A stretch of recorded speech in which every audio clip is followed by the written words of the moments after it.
You've most likely encountered these terminals behind the scenes in automotive applications, like car wire harnesses, or in household appliances, like refrigerators and ovens, even in audio-visual applications, or the world of robotics.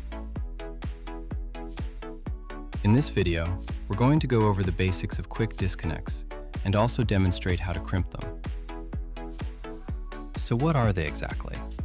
Quick disconnects form a splice when assembled, allowing for easy connection and disconnection without harming the terminal or insulation. They consist of two parts, a male terminal and a female terminal.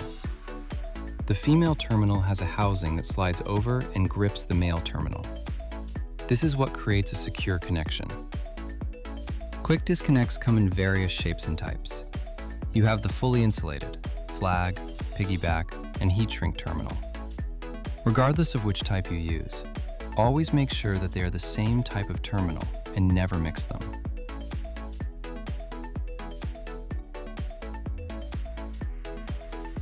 First, cut and strip your wire to the correct length that is needed for the terminal.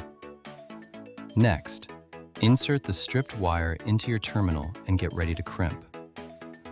Place the quick disconnect terminal into the corresponding size slot and crimp.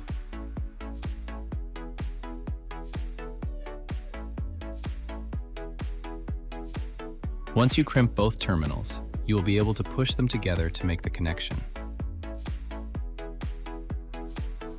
And there you have it, fully crimped quick disconnects and ready to use.